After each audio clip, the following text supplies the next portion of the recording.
दोस्तों, मेरा नाम सना है और मेरी ज़िंदगी की कहानी किसी दर्दनाक दास्तान से कम नहीं है। जब मैं बहुत छोटी थी तभी मेरे अम्मी अब्बू मुझे इस दुनिया में अकेला छोड़कर हमेशा के लिए चले गए। उनके जाने के बाद मेरा कोई अपना नहीं था, इसलिए मेरे चाचा यानी मेरे अब्बू के छोटे भाई ने मुझे अपने घर में पनाह दी। मेरे चाचा मुझे अपनी बेटी की तरह मानते थे और हमेशा मेरा ख्याल रखते थे। लेकिन मेरी चाची को मेरा उनके घर में रहना बिल्कुल पसंद नहीं था। इसी वजह से दोनों के बीच अक्सर बहस और झगड़ा होता रहता था। मेरे चाचा जब भी अपनी बेटियों के लिए कपड़े, खिलौने या खाने पीने की कोई चीज़ लाते तो मेरे लिए भी वैसी ही चीज़ ज़रूर लाते। लेकिन चाची मौका मिलते ही वो सामान मुझसे लेकर अपनी बेटियों को दे देती थी। मैं सब कुछ खामोशी से सहती रहती थी, क्योंकि मुझे डर था कि अगर मैंने किसी से शिकायत की तो शायद मेरा आखिरी सहारा भी मुझसे छीन जाएगा। वक्त गुजरता रहा और मेरे चाचा की तबीयत धीरे धीरे खराब रहने लगी। एक दिन अचानक उनकी तबीयत इतनी बिगड़ी कि वो इस दुनिया से भी चले गए। उनके जाने के बाद मुझे ऐसा लगा जैसे मेरी ज़िंदगी से एक बार फिर सिर से छत छिन गई हो। लेकिन चाचा के इंतकाल के बाद चाची का असली चेहरा पूरी तरह सामने आ गया। अब उन्हें मेरी जरा भी परवाह नहीं थी। उन्होंने घर के ज़्यादातर नौकरों को काम से निकाल दिया और घर की पूरी जिम्मेदारी मेरे ऊपर डाल दी। उस वक्त मेरी उम्र सिर्फ 18 साल थी, लेकिन इतनी कम उम्र में मैं सुबह से लेकर रात तक घर के कामों में लगी रहती थी। चाची जो हुक्म देती मैं वही करती थी। उनके सामने अपनी बात रखना तो दूर, मैं डर के मारे उनकी तरफ ठीक से देख भी नहीं पाती थी। उन्हें बस यही चाहिए था कि मैं अपना मुंह बंद रखूं, चुपचाप घर का हर काम करती रहूं और घर के अंदर की कोई बात बाहर किसी को ना बताऊं। इसी वजह से उन्होंने मेरा अकेले घर से बाहर निकलना भी लगभग बंद कर दिया था। उसी घर में चाची का एक बेटा था जिसका नाम कबीर था।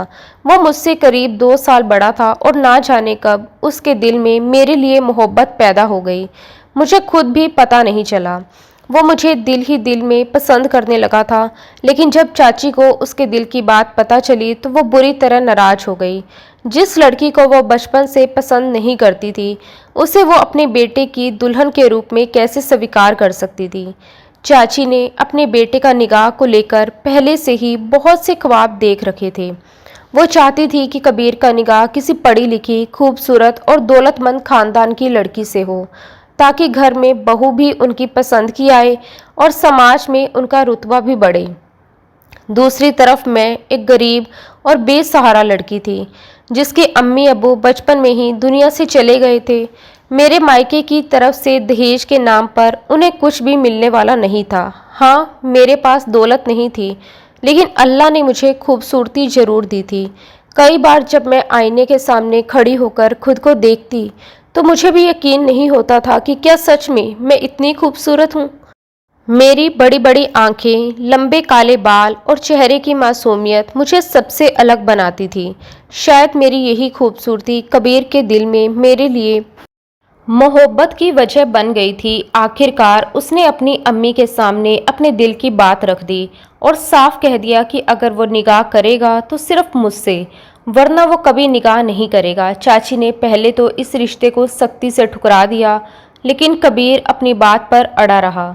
मैं ये सब सुनकर अंदर ही अंदर डर गई थी। मुझे डर था कि अगर कबीर ने गुस्से या जिद में आकर खुद को कोई नुकसान पहुंचा लिया तो चाची उसका पूरा इल्ज़ाम मेरे सर पर डाल देगी। मेरे अम्मी अब्बू पहले ही इस दुनिया में नहीं थे और मेरा अपना कहने वाला कोई नहीं था। इसलिए मैं हर रात नम आंखों से अल्लाह से दुआ करती थी कि किसी तरह मुझे इस घर से निकलने का रास्ता मिल जाए। मैं किसी भी कीमत पर कबीर से निगाह नहीं करना चाहती थी। मैं बस इस घर की घुटन और चाची के जुल्म से हमेशा के लिए दूर जाना चाहती थी। आखिरकार कबीर की जिद के आगे चाची को झुकना पड़ा। उन्होंने निगाह के लिए हामी तो भर दी, लेकिन एक शर्त रख दी कि पहले कबीर अपनी पढ़ाई पूरी करेगा। पढ़ाई पूरी करने के लिए कबीर विदेश चला गया और मैं फिर उसी घर में चाची के जुल्म सहती रही। देखते ही देखते 2 साल गुजर गए। अब कबीर की पढ़ाई पूरी हो चुकी थी और कुछ ही समय में उसके घर वापस आने की खबर थी। लेकिन मेरी किस्मत ने मेरे लिए कुछ और ही लिख रखा था। कबीर के लौटने से पहले ही मेरे लिए एक रिश्ता आ गया। चाची ने मुझसे कुछ पूछना भी जरूरी नहीं समझा और उस रिश्ते के लिए तुरंत हामी भर दी। कुछ ही दिनों में मेरा निकाह तय हो गया। मेरे दिल में एक तरफ कबीर को लेकर डर था कि उसके साथ क्या होगा, लेकिन दूसरी तरफ मुझे ये सोचकर थोड़ी राहत भी मिल रही थी कि शायद अब मैं हमेशा के लिए इस घर से बाहर निकल जाऊंगी। मैं अपनी आने वाले नए जीवन के सपने देखने लगी। निकाह का दिन आया तो मेरे होने वाले ससुराल वालों ने दहेज लेने से साफ इनकार कर दिया। वे मेरे लिए खूबसूरत कपड़े, जेवर और कई कीमती चीज़ें लेकर आए थे। मोहल्ले की औरतें भी मेरी किस्मत की बातें कर रही थी। कोई कह रही थी कि देखो, एक बेसहारा लड़की को कितना अच्छा घर मिल गया, तो कोई मेरे ससुराल वालों की तारीफ कर रही थी। उनकी बातें सुनकर मेरे दिल में भी उम्मीद जगने लगी। मुझे लगा शायद अल्लाह ने मेरी सारी परेशानियों का अंत कर दिया और अब मुझे ऐसा परिवार मिलेगा जहां मुझे इज्जत और मोहब्बत दोनों मिलेंगी। पूरे इस्लामी रीति रिवाज और खुशी के माहौल में मेरा निकाह हुआ और मैं दुल्हन बनकर अपने ससुराल पहुंच गई। ससुराल का घर इतना बड़ा और खूबसूरत था कि मैंने अपनी पूरी जिंदगी में ऐसा घर नहीं देखा था। मुझे लग रहा था जैसे मेरी जिंदगी सच में बदल गई है। कुछ देर बाद मुझे फूलों से सजे कमरे में ले जाया गया। मैं दुल्हन के लिबास में बैठी अपने शोहर फैजान का इंतजार कर रही थी। दिल में थोड़ी घबराहट थी और साथ ही एक नए रिश्ते को लेकर उम्मीद भी थी। कुछ देर बाद फैजान कमरे में आए और मेरे पास आकर बैठ गए। मेरा चेहरा दुपट्टे और घूंघट से ढका हुआ था, लेकिन उनके अजीब व्यवहार ने मुझे बेचैन कर दिया। मुझे समझ नहीं आ रहा था कि वो इतने खामोश और अजीब क्यों हैं। तभी उन्होंने मुझसे एक ऐसा सवाल पूछा जिसे सुनकर मैं हैरान रह गई। उन्होंने कहा, मैं देखने में कैसी हूँ? उनकी बात सुनकर मैं उलझन में पड़ गई। मुझे लगा शायद वो मजाक कर रही हैं। मैंने हल्की आवाज़ में कहा, आप खुद ही मेरा घूंघट उठाकर देख लीजिए, फिर आपको पता चल जाएगा कि मैं कैसी लग रही हूँ। मेरी बात सुनते ही फैजान अचानक जोर जोर से हंसने लगे। उनकी हंसी सुनकर मेरे दिल में अजीब सा डर बैठ गया। मेरे मन में सवाल उठने लगे कि आखिर वो मेरे चेहरे की तरफ देख क्यों नहीं रहे और मेरी बात पर इस तरह क्यों हंस रहे हैं। कुछ पल बाद मैंने खुद अपना घूंघट थोड़ा पीछे किया और उनकी तरफ देखा, लेकिन वो मेरी तरफ देख ही नहीं रहे थे। उनकी नज़रें लगातार सामने की ओर थी, जैसे मैं उनके सामने मौजूद ही ना हूँ। ये देखकर मेरा दिल तेजी से धड़कने लगा। मैंने घबराकर उनसे पूछा, क्या आप मुझसे नाराज हैं? क्या आप इस निगाह से खुश नहीं हैं? आखिर आप मेरी तरफ देख क्यों नहीं रहे? मेरी बात सुनकर फैजान फिर से हंस पड़े। मुझे फैजान का ये रवैया बहुत अजीब लग रहा था। मेरी समझ में ही नहीं आ रहा था कि वो बार बार इस तरह क्यों हंस रहे हैं। मेरे दिल में ये ख्याल आने लगा कि शायद वो इस निगाह से खुश नहीं हैं। हो सकता है कि वो पहले से किसी और लड़की को पसंद करते हों और घर वालों के दबाव में आकर उन्होंने मुझसे निकाह कर लिया हो। इसी ख्याल ने मुझे बेचैन कर दिया। मैंने हिम्मत करके उनसे पूछा, क्या आप किसी और को पसंद करते थे? मेरी बात सुनकर वो फिर हंसने लगे। अब तो मुझे उनका ये व्यवहार बिल्कुल समझ नहीं आ रहा था। मैंने मन ही मन सोचा, आखिर अपनी दुल्हन पर इस तरह कौन हंसता है? अगर मैं उन्हें पसंद नहीं थी तो वह पहले ही मना कर देते, लेकिन निकाह के बाद हमारी पहली रात इस तरह का व्यवहार करना मेरे लिए बहुत तकलीफ देने वाला था। मेरा दिल जैसे अंदर से टूटता जा रहा था। फिर भी मेरे मन में एक उम्मीद थी कि शायद वो किसी वजह से मुझसे नज़रें नहीं मिला रहे हैं। मैं चाहती थी कि वो एक बार मेरा चेहरा देख लें। मुझे पूरा भरोसा था कि अगर वो मुझे देखेंगे तो शायद मेरे साथ खुश रहेंगे और उनके दिल में जो भी नाराज़गी है वो ख़त्म हो जाएगी। मैं खुद को लेकर बहुत ही आश्वस्त थी। मुझे अपनी खूबसूरती पर कभी घमंड नहीं था, लेकिन इतना ज़रूर जानती थी कि लोग मुझे देखकर मेरी तारीफ़ करते थे। इसलिए मुझे लगा कि शायद मेरा चेहरा देखकर फैजान भी खुश हो जाएंगे, लेकिन वो मेरी तरफ देखने की बजाय सामने रखी ड्रेसिंग टेबल की तरफ देख रहे थे। उन्होंने एक बार भी मेरी तरफ नज़र उठाकर देखने की कोशिश नहीं की। मैं तो निगाह करके ये सोचकर आई थी कि अब मैं अपने शोहर और अपने ससुराल वालों की इतनी सेवा करूंगी कि मुझे दोबारा अपनी चाची के घर लौटने की ज़रूरत ही नहीं पड़ेगी। तभी फैजान ने बहुत शांत आवाज़ में मुझसे पूछा, क्या तुम्हें किसी ने नहीं बताया कि मैं देख नहीं सकता? उनकी ये बात सुनकर मैं कुछ पल के लिए बिल्कुल चुप हो गई। मुझे लगा शायद वो मेरे साथ मजाक कर रही हैं। मैं हैरानी से उनकी तरफ देखने लगी और फिर बोली, फैजान, ये मजाक करने का वक्त नहीं है। मुझे इस तरह के मजाक बिल्कुल पसंद नहीं है, खासकर अपनी ज़िंदगी से जुड़ी ऐसी बातों का मजाक तो मैं बिल्कुल बर्दाश्त नहीं कर सकती। आप आखिर कहना क्या चाहते हैं? मैंने एक पत्नी की तरह बहुत संभल कर उनसे बात की, लेकिन मेरी बात सुनते ही वो फिर हल्का सा हंस दिए। फिर उन्होंने कहा, सना, ये दुनिया बहुत अजीब है। अगर किसी इंसान के अंदर कोई खूबी हो तो लोग उससे प्यार करने लगते हैं, लेकिन अगर किसी के अंदर कोई कमी हो तो ये दुनिया उसके साथ अलग तरह का व्यवहार करने लगती है। इस वक्त तुम मेरे साथ मोहब्बत और हमदर्दी के रिश्ते से जुड़ी हो, लेकिन मैं तुम्हें एक ऐसी बात बताना चाहता हूँ जिसके बाद शायद तुम्हें मेरी ज़िंदगी की सच्चाई समझ आए। मैं तुम्हारी मोहब्बत के लायक नहीं हूँ, क्योंकि मैं एक अंधा इंसान हूँ। मैंने लोगों से सुन रखा है कि तुम बहुत खूबसूरत हो, लेकिन अफसोस की बात यह है कि मैं तुम्हारी खूबसूरती अपनी आंखों से कभी नहीं देख सकता। फैजान बोलते जा रहे थे और मैं बिल्कुल खामोश बैठी उनकी बातें सुन रही थी। मेरे दिल को अब भी यकीन नहीं हो रहा था कि ये सब सच है, लेकिन धीरे धीरे मुझे एहसास होने लगा कि वो मजाक नहीं कर रहे हैं। ये उनकी ज़िंदगी की एक ऐसी हकीकत थी जिसे मुझसे छुपाया गया था। मेरी आंखों के सामने उसी पल मेरे सारे सपने बिखर गए। मैं जिस उम्मीद के साथ इस घर में आई थी, जिस इंसान को अपना जीवन साथी समझकर अपना भविष्य उसके साथ जोड़ने आई थी, वही इंसान खुद दूसरों के सहारे का मोहताज था। मेरे मन में सवाल उठने लगा कि जो इंसान खुद अपने काम के लिए किसी और का सहारा लेता है, वो मेरी ज़िंदगी का सहारा कैसे बनेगा। मुझे ऐसा लग रहा था जैसे मेरे साथ बहुत बड़ा धोखा हुआ है, और सबसे ज़्यादा गुस्सा मुझे इस बात पर था कि यह बात मुझसे छुपाई गई थी। मुझे यकीन हो गया कि मेरी चाची और मेरे ससुराल वालों ने मिलकर मेरे साथ ये सब किया है। गुस्से और दुख में मेरा पूरा शरीर कांपने लगा। मैं अचानक उठ खड़ी हुई और रोते हुए बोली, आप लोगों को जरा भी शर्म नहीं आई? एक बेसहारा लड़की के साथ इतना बड़ा धोखा करते हुए आपको एक बार भी ख्याल नहीं आया कि उसके दिल पर क्या गुजरेगी? मेरी आवाज़ सुनकर फैजान ने बहुत शांत होकर कहा, सना, हमने तुम्हारी चाची को सब कुछ पहले ही बता दिया था। हमने उन्हें साफ बताया था कि मैं देख नहीं सकता। उन्होंने हमें कहा था कि उन्होंने तुम्हें सारी बात बता दी है और तुम इस निगाह के लिए राजी हो। अगर उन्होंने तुमसे ये बात छुपाई तो इसमें हमारा क्या कसूर है? तुम्हारे साथ धोखा हमने नहीं किया, बल्कि तुम्हारी अपनी चाची ने किया है। उनकी बात सुनकर मेरा गुस्सा और बढ़ गया। मैंने रोते हुए कहा, मैं राजी थी। क्या मैं कभी राजी हो सकती थी? अगर मुझे सच्चाई पता होती, कौन अपनी मर्जी से बिना बताए ऐसे निगाह के लिए तैयार होगा? मुझे तो कुछ भी नहीं बताया गया। मेरी आवाज़ कांप रही थी। मैं समझ नहीं पा रही थी कि अब मैं किसके पास जाऊं और किससे अपना दर्द कहूं।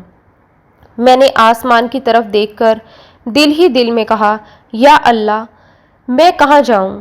मैं तो अपनी पिछली ज़िंदगी से निकलने की सारी उम्मीदें छोड़कर यहाँ आई थी। मैंने सोच लिया था कि अब कभी अपनी चाची के घर वापस नहीं जाऊंगी, लेकिन अब मेरे सामने वापस जाने के अलावा कोई रास्ता भी नहीं बचा। ये कहते कहते मैं फूट फूट कर रोने लगी। फैजान ने मुझे रोकने की कोशिश नहीं की। वो चुपचाप अपने बिस्तर पर जाकर लेट गए। शायद वो भी समझ चुके थे कि उस वक्त मुझे किसी बात से दिलासा नहीं मिलेगी।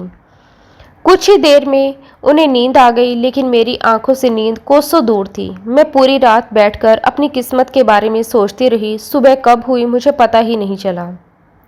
मेरी आंख खुली तो फैजान अभी सो रहे थे। मेरी हलचल की आवाज़ से उनकी नींद भी खुल गई। वो उठे और हमेशा की तरह अपने आसपास सहारा तलाशने लगे। मैं ये सब देख रही थी, लेकिन मेरे अंदर का गुस्सा इतना ज़्यादा था कि मैंने उनकी मदद करने की ज़रूरत नहीं समझी। मेरे मन में बार बार यही बात आ रही थी कि जब वो इतने सालों से अपनी ज़िंदगी खुद संभालते आए हैं तो आज भी संभाल लेंगे। वो धीरे धीरे अपने कमरे का अंदाज़ा लगाते हुए वॉशरूम की तरफ चले गए। कुछ देर बाद जब वो बाहर आए तो मैंने उनसे कोई बात नहीं की। उन्होंने मेरी तरफ मुड़कर पूछा, सना, क्या तुम यहाँ हो? मैं कमरे में ही मौजूद थी, लेकिन मैंने कोई जवाब नहीं दिया। मेरा दिल इतना दुखी और परेशान था कि मुझे किसी से बात करने का मन ही नहीं कर रहा था। मैं सिर्फ यही सोच रही थी कि मेरी ज़िंदगी आखिर किस मोड़ पर आ गई है। मैं अभी सिर्फ 20 साल की थी। मेरे अंदर पूरी ज़िंदगी जीने की उम्मीदें थी, लेकिन मुझे लगता था कि मेरी सारी खुशियाँ मुझसे छीन ली गई हैं। मुझे इस बात का दुख था कि मेरा शौहर मेरी खूबसूरती नहीं देख सकता, मेरी आंखों में छिपे सपनों को नहीं देख सकता और शायद मेरी उन भावनाओं को भी कभी नहीं समझ पाएगा जिन्हें मैं उसके साथ बांटना चाहती थी। दिन गुजरते गए, लेकिन मेरा दिल उस घर में नहीं लग पाया। आखिर लगता भी कैसे, जिस सहारे और प्यार की उम्मीद लेकर मैं वहां आई थी। उसी रिश्ते की शुरुआत मेरे लिए एक ऐसे सच से हुई थी जिसे मुझसे छुपाया गया था। मैं अंदर ही अंदर घुटती जा रही थी। कुछ दिनों बाद मेरी सास ने मुझे अपने पास बुलाया और कहा, बेटी, तुम्हारी चाची को हमने फैज़ान की हालत के बारे में पहले ही सब कुछ बता दिया था। उन्होंने हमें यही कहा था कि तुम इंसानी हमदर्दी की वजह से फैज़ान से निकाह करने के लिए राजी हो, इसलिए हमने भी यही समझा कि तुम्हें सब पता है। उनकी बात सुनकर मेरा दिल फिर से दुख से भर गया। मैं सोचने लगी कि मेरी जिंदगी का इतना बड़ा फैसला मेरी मर्जी के बिना कैसे कर दिया गया। लेकिन मेरी सास ने इसके बाद जो बात कही, उसने मुझे अंदर तक हिला दिया। उन्होंने कहा, अब जो हो गया उसे भूल जाओ। हमें तुमसे बस एक उम्मीद है। मुझे इस घर में एक पोता चाहिए, किसी भी हाल में मुझे एक पोता चाहिए।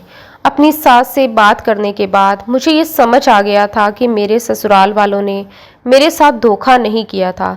उन्होंने मेरी चाची से फैजान की हालत के बारे में सब कुछ साफ साफ बता दिया था, लेकिन मेरी चाची ने मुझसे ये बात छुपाकर बहुत बड़ा धोखा किया था। इसके बावजूद मेरे मन में इतना गुस्सा भरा हुआ था कि मैं किसी की बात समझने के लिए तैयार नहीं थी। मैंने अपनी सास से कह दिया, अगर आपको पता था कि आपका बेटा देख नहीं सकता, तो फिर आपने उसका निगाह ही क्यों किया। मेरी बात सुनते ही मेरी सास की आंखों में आंसू आ गए। वो रोते हुए बोली, मेरे बेटे को अंधा मत कहो सना, वो मेरी जिंदगी है। उनकी बात सुनकर मुझे भी गुस्सा आ गया और मैंने कहा, अगर मैं उसे अंधा नहीं कहूँगी तो क्या कहूँगी। सच तो यही है कि वो देख नहीं सकता। आज सोचती हूँ तो लगता है कि शायद मैं इतनी कठोर दिल की लड़की कभी थी ही नहीं। लेकिन बचपन से मिले दुख और लगातार मिले धोखे ने मेरे अंदर बहुत कुछ बदल दिया था। बचपन में चाची के बर्ताव ने मेरे दिल को बार बार चोट पहुंचाई थी और निगाह के बाद जिस तरह मेरी जिंदगी का सबसे बड़ा सच मुझसे छुपाया गया, उसने मुझे अंदर से पूरी तरह तोड़ दिया था। उस वक्त मुझे किसी और के दर्द या भावनाओं की कोई परवाह नहीं थी, क्योंकि मेरा अपना दिल ही बुरी तरह टूट चुका था। मैं समझ नहीं पा रही थी कि आखिर अपनी ज़िंदगी को किस दिशा में ले जाऊं। फिर भी मैंने बहुत कोशिश की कि अपने नए घर में मन लगा सकूं, लेकिन मेरा दिल वहां नहीं लगता था। मैं अक्सर अपने कमरे में बैठकर रोती रहती। रात में मेरी सिसकियों की आवाज़ फैजान तक पहुंचती तो वो मुझे चुप करवाने की कोशिश करते, लेकिन उस वक्त मेरे मन में उनके लिए इतनी नाराज़गी थी कि मुझे उनका मेरे पास होना भी अच्छा नहीं लगता था। मेरी सोच पूरी तरह नकारात्मक हो चुकी थी। मुझे हर चीज़ में अपनी बदकिस्मती ही नज़र आती थी। एक दिन सुबह फैजान ने मुझे बताया कि उन्हें शहर से बाहर किसी ज़रूरी काम से जाना है और वापस आने में कुछ देर हो सकती है। वो जब भी कहीं बाहर जाते थे तो आम तौर पर ड्राइवर को अपने साथ लेकर जाते थे। उनके घर से निकलते ही मैंने चैन की सांस ली। सच कहूँ तो मैं घर में किसी काम की कमी महसूस नहीं करती थी। घर में नौकर नौकरानियाँ थी, हर तरह की सुविधाएं थी और मुझे किसी काम के लिए परेशान नहीं होना पड़ता था। लेकिन मेरे दिल में एक कमी हमेशा बनी रहती थी। मुझे लगता था कि मेरी खूबसूरती को देखने और उसकी तारीफ करने वाला इस घर में कोई नहीं है। मैं इसी तरह की सोच में डूबी हुई थी और ना जाने कब मेरी आंख लग गई। आधी रात के करीब अचानक मुझे बहुत तेज प्यास लगी और मेरी आंख खुल गई। मैं उठकर किचन में गई और फ्रिज से पानी निकालकर पीने लगी। तभी अचानक पीछे से किसी ने मेरे मुंह पर हाथ रख दिया ताकि मैं आवाज़ ना निकाल सकूं। मैं डर के मारे बुरी तरह कांप गई। तभी मेरे कान के पास किसी ने धीमी आवाज़ में कहा, डरो मत, मैं तुम्हें कोई नुकसान नहीं पहुंचाऊंगा, तुम बहुत खूबसूरत हो। जिस दिन से मैंने तुम्हारा चेहरा देखा है उसी दिन से मैं तुम्हारा दीवाना हो गया हूँ। आज तुम्हारा शौहर घर पर नहीं है, इसलिए मैं तुमसे अपने दिल की बात कहने आया हूँ। मैं कुछ समझ ही नहीं पा रही थी। उसने आगे कहा, मुझे मालूम है कि तुम्हारे शौहर देख नहीं सकते, लेकिन मैं उनके सामने तुम्हारे घर में आना नहीं चाहता था। मैं तुम्हारे पड़ोस में रहता हूँ और रोज़ अपनी खिड़की से तुम्हें देखता हूँ। मुझे अफसोस होता है कि तुम जैसी खूबसूरत लड़की का निगाह ऐसे आदमी से हुआ है जो तुम्हारी खूबसूरती अपनी आंखों से देख भी नहीं सकता। मैंने डरते हुए पीछे मुड़कर देखा तो वो नकाब पहने हुए था। उसके चेहरे पर सिर्फ आंखें दिखाई दे रही थी। उसकी आवाज़ में अजीब सा भरोसा था। सच कहूँ तो मैं अपनी ज़िंदगी के हालात से इतनी परेशान थी कि जब किसी दूसरे इंसान ने पहली बार मेरी खूबसूरती की इतनी तारीफ़ की तो मेरे दिल को अच्छा लगा। मुझे पता था कि उसे इस तरह मेरे करीब नहीं आना चाहिए था, फिर भी उसकी बातें मेरे अंदर एक अजीब सी खुशी पैदा कर रही थी। मैंने इशारे से उसे कहा कि पहले मेरे मुंह से हाथ हटाओ। उसने ऐसा ही किया। मैंने डरते हुए पूछा, तुम कौन हो और यहाँ क्यों आए हो? वो बोला, मैं तुमसे मोहब्बत करता हूँ। मैं तुम्हें बहुत दिनों से देख रहा हूँ और हर दिन तुम्हारे बारे में सोचता हूँ। मैंने तुरंत कहा, तुम यहाँ से चले जाओ, मेरे शौहर कभी भी वापस आ सकते हैं। वो मुस्कुराकर बोला, मुझे तुम्हारे शौहर के आने जाने का पूरा पता रहता है। उसकी ये बात सुनकर मैं और डर गई और मैंने उसे वहाँ से चले जाने को कहा। वो उस रात चला गया, लेकिन इसके बाद एक अजीब सिलसिला शुरू हो गया। जब भी फैजान किसी काम से घर से बाहर जाते, वो नकाबपोश किसी न किसी तरह घर में आ जाता। पहले वो किचन के रास्ते आता था, फिर कुछ समय बाद उसने मेरे कमरे की खिड़की तक पहुंचने का रास्ता भी ढूंढ लिया। वो घंटों मेरे कमरे में बैठकर मुझसे बातें करता रहता। वो मेरी खूबसूरती की तारीफ करता और मैं उसकी बातें सुनती रहती। मुझे नहीं पता क्यों, लेकिन उसकी तारीफ सुनकर मुझे बहुत अच्छा लगता था। मैंने कई बार उससे कहा कि वो अपना नकाब हटाकर मुझे अपना चेहरा दिखाए, लेकिन वो हर बार यही कहता, अभी नहीं, सही वक्त आने पर मैं खुद तुम्हें अपना चेहरा दिखाऊंगा। उसकी आंखें बहुत खूबसूरत थीं। उन्हें देखकर मुझे लगता था कि शायद वो देखने में भी बहुत खूबसूरत होगा, लेकिन सच कहूँ तो उसकी आंखों से ज़्यादा मुझे उसकी बातें अपनी तरफ खींचने लगी थी। वो मुझे प्यार भरी बातें करता, मेरी तारीफ करता और घंटों फ़ोन पर मुझसे बात करता। मेरी ज़िंदगी में जिस चीज़ की कमी थी वो मुझे उसी अनजान आदमी की बातों में मिलती हुई लग रही थी। जो तारीफ मैं अपने शौहर से सुनना चाहती थी वो नकाबपोश मुझे हर दिन सुनाता था। धीरे धीरे मुझे उसकी बातों की आदत पड़ गई। जब फिजान घर पर नहीं होते थे तो वो आता और हम दोनों देर तक बातें करते। हालांकि उसने कभी मेरे साथ कोई गलत हरकत नहीं की थी, लेकिन आज सोचती हूँ तो समझ आता है कि मैं कितनी बड़ी गलती कर रही थी। आखिर वो एक अनजान आदमी था जो चुपके से मेरे घर और मेरे कमरे तक पहुंच रहा था। मुझे ये डर तक नहीं लगता था कि अगर एक दिन उसकी नीयत बदल गई तो मैं क्या करूंगी, लेकिन उस वक्त मेरी समझ पर जैसे पर्दा पड़ चुका था। फिजान की आंखों की रोशनी नहीं थी, लेकिन मैं खुद अपने दिल और दिमाग से अंधी होती जा रही थी। मैं जो कर रही थी वो सही है या गलत, मैंने कभी खुद से ये सवाल ही नहीं किया। मैं बस उसकी बातों में बहती चली गई। एक रात हम दोनों कमरे में बैठे बातें कर रहे थे कि अचानक बाहर से फैजान की गाड़ी आने की आवाज़ सुनाई दी। मैं घबरा गई। मैंने नकाबपोश से कहा कि जल्दी से कहीं छुप जाओ, फैजान की गाड़ी आ गई है और वो कभी भी कमरे में आ सकती है। वो मेरी घबराहट देखकर हंसने लगा और बोला, मुझे छिपने की क्या ज़रूरत है, तुम्हारा शौहर तो देख नहीं सकता। उसकी बात सुनकर मैं भी कुछ पल के लिए हंस पड़ी। मैंने कहा, हाँ बात तो सही है, लेकिन अगले ही पल मुझे अपनी ही बात पर शर्म महसूस हुई। वो बोला, छोड़ो, मैं अब चला जाता हूँ, और वो वहाँ से निकल गया। थोड़ी देर बाद फैजान कमरे में आए। मैंने उनसे कोई बात नहीं की। उन्होंने कमरे की लाइट बंद की और अपने बिस्तर पर जाकर लेट गई। मैं भी बिस्तर पर लेटकर आंखें बंद कर सोने का नाटक करने लगी। कुछ देर बाद मुझे महसूस हुआ कि फैजान अभी सोए नहीं थे। वो चुपचाप बैठे हुए थे। तभी अचानक उन्होंने धीमी आवाज़ में कहा, सना, क्या तुम्हें पता है मेरे अब्बू भी देख नहीं सकते थे और मेरी अम्मी बहुत खूबसूरत थी। मेरे दादा दादी और बाकी खानदान के लोगों के दबाव में आकर मेरी अम्मी का निकाह मेरे अब्बू से कर दिया गया था, लेकिन शायद अम्मी ने कभी इस रिश्ते को दिल से स्वीकार नहीं किया। उनकी ज़िंदगी में हमेशा एक खालीपन रहा। फिर मैं पैदा हुआ तो अम्मी ने अपना सारा ध्यान मुझ पर लगा दिया। वो मुझसे बहुत मोहब्बत करती थी, लेकिन उनके दिल का खालीपन फिर भी ख़त्म नहीं हुआ। जब मेरे अब्बू घर पर नहीं होते थे, तब एक अनजान आदमी हमारे घर आता था। मेरी अम्मी उससे घंटों बातें करती थी। मैं बचपन से उनकी बातें सुनता था, सब समझता था, लेकिन कभी किसी से कुछ नहीं कहा। फिजान की बात सुनते ही मेरी तो जैसे सांसें रुक गई। मुझे लगा जैसे वो मेरी ही कहानी सुना रहे हों।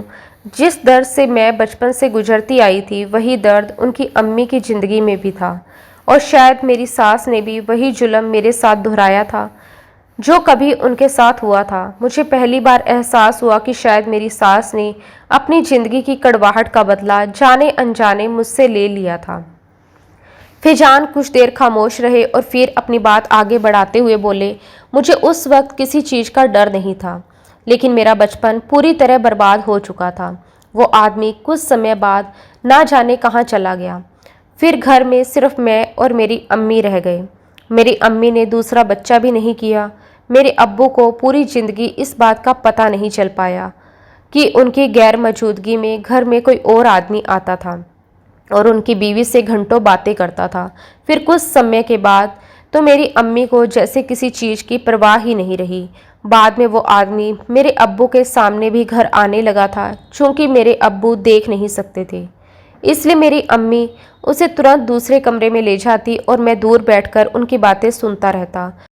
बाद में मुझे पता चला कि वो आदमी मेरी अम्मी का कोई दूर का रिश्तेदार था और वो मेरी अम्मी से बहुत मोहब्बत करता था। ये सब देखकर मुझे अपने अब्बू के लिए बहुत दुख होता था, लेकिन मैंने कभी उन्हें कुछ नहीं बताया। फिजान की आवाज़ में पुराना दर्द साफ महसूस हो रहा था। उन्होंने आगे कहा, तुम्हें एक बात और बताता हूँ सना, मैं पैदाइशी अंधा नहीं था। बचपन में मेरी आंखों की रोशनी बिल्कुल ठीक थी। मैं अपनी आंखों से अपनी अम्मी की हरकतें देखता था और धीरे धीरे सब समझता चला गया। लेकिन कुछ समय बाद मेरी आंखों की रोशनी कम होने लगी। ये बीमारी मुझे अपने अब्बू से विरासत में मिली थी। जब मैं बड़ा हुआ तो मेरी आंखों की रोशनी लगभग पूरी तरह चली गई। उस वक्त मेरे मन में एक अजीब सा सुकून भी था, क्योंकि अब मैं अपनी अम्मी की कोई हरकत अपनी आंखों से नहीं देख सकता था।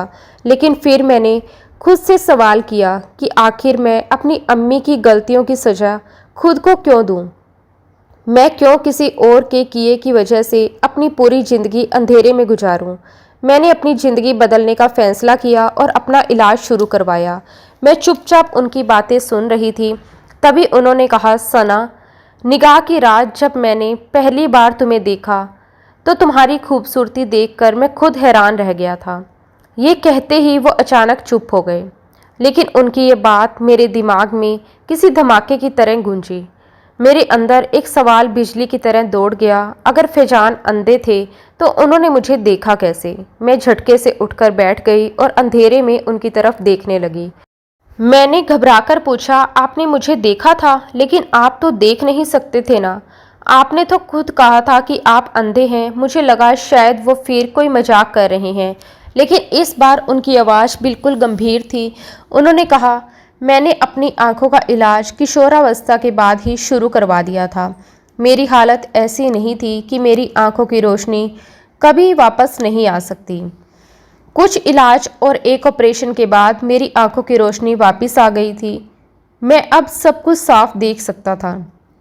इसी दौरान मेरी अम्मी ने मेरी निगाह की बात शुरू की और आखिरकार उन्होंने तुम्हें मेरे लिए पसंद कर लिया। घर में किसी को ये पता नहीं था कि मेरी आंखों की रोशनी वापस आ चुकी है, इसलिए उन्होंने तुम्हारी तस्वीर तक मुझे दिखाने की ज़रूरत नहीं समझी। सच कहूँ तो मैंने भी तुम्हारी तस्वीर देखने की कोशिश नहीं की, क्योंकि मैं अपनी अम्मी से पहले ही बहुत नाराज़ था। जब हमारा निकाह हुआ तब मैं पूरी तरह देख सकता था और मैंने तुम्हें पहली रात ही देख लिया था। लेकिन मैंने जानबूझकर तुम्हारे सामने खुद को अंधा बताया। मैं ये देखना चाहता था कि तुम किस तरह की बीवी साबित होती हो। क्या तुम मेरे अंधे होने की सच्चाई जानकर भी मेरा साथ दोगी या मेरी पीठ पीछे किसी और से मोहब्बत करने लगोगी? लेकिन जो कुछ मैंने देखा उसने मुझे अंदर तक तोड़ दिया। मैंने तुम्हें आजमाने के लिए खुद को 1 महीने तक अंधा बनाकर रखा और सिर्फ 1 महीने के अंदर तुमने मुझे छोड़कर एक अनजान आदमी को अपने दिल के करीब कर लिया। फिजान की ये बात सुनते ही मेरे पैरों तले से ज़मीन खिसक गई। मेरे सामने जैसे पूरी दुनिया घूमने लगी। मैं समझ ही नहीं पा रही थी कि मेरे साथ ये सब क्या हो गया। जिस नकाब पोश को मैं एक अनजान आदमी समझकर अपनी ज़िंदगी का हिस्सा बना चुकी थी, वो कोई और नहीं बल्कि मेरा अपना शोहर फैजान ही था। मैं अपनी किस्मत पर रोऊं या अपने किए पर, मुझे कुछ समझ नहीं आ रहा था। मैंने कांपती आवाज़ में पूछा, आपने मेरे साथ ऐसा क्यों किया? फैजान उठे, कमरे की लाइट जलाई और फिर वो नकाब उठाकर अपने चेहरे पर लगा लिया। लाइट जलते ही मेरी आंखें फटी की फटी रह गई। सामने वही नकाब था, वही आंखें थी और वही आदमी था जो इतने दिनों से चोरी छिपे मेरे कमरे में आकर मुझसे मोहब्बत भरी बातें करता था। मैं अपने गुस्से और दुख में इतनी अंधी हो चुकी थी कि मैंने कभी उसकी आंखों को गौर से पहचानने की कोशिश तक नहीं की। फैजान ने मेरी तरफ देखते हुए कहा, सना, अगर निगाह के बाद किसी हादसे में मेरी आंखों की रोशनी हमेशा के लिए चली जाती तो क्या तुम तब भी किसी दूसरे आदमी से इस तरह बातें करती? उनके इस सवाल ने मुझे अंदर तक शर्मिंदा कर दिया। मेरे पास कोई जवाब नहीं था। मैं चाहती थी कि ज़मीन फट जाए और मैं उसमें समा जाऊं। जिस नकाब पोश से मुझे मोहब्बत महसूस होने लगी थी, वो मेरा अपना शोहर ही निकला। अब मैं खुद से ही नज़रें नहीं मिला पा रही थी। मुझे समझ नहीं आ रहा था कि मैं किसे दोष दूं और किससे माफ़ी मांगूं।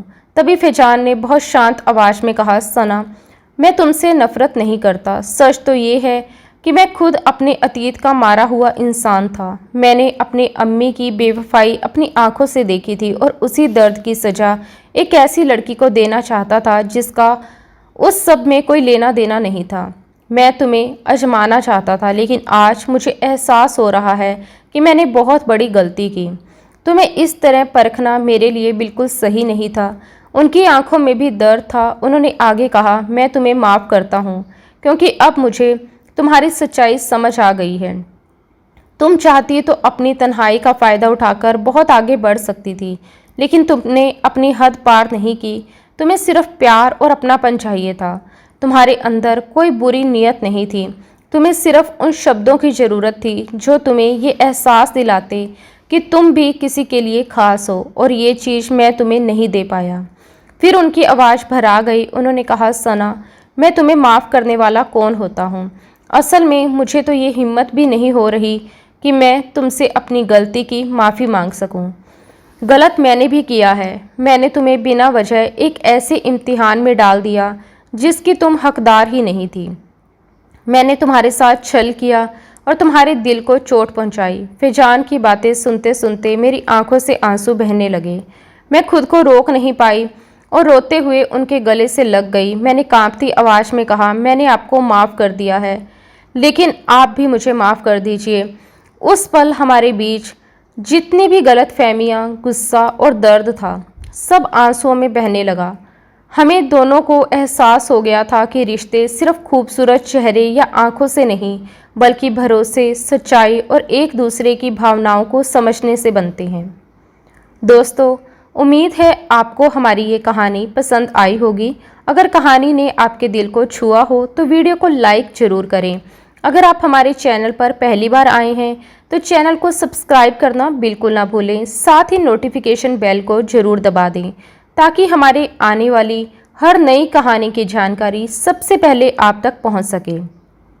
आपका एक लाइक और एक सब्सक्राइब हमारे लिए बहुत मायने रखता है और हमें ऐसी ही दिलचस्प कहानियाँ आपके लिए लाने की हिम्मत देता है। जल्द ही एक नई कहानी के साथ आपसे फिर मुलाकात होगी। तब तक अपना ख्याल रखिए और हमारे साथ जुड़े रहिए। धन्यवाद।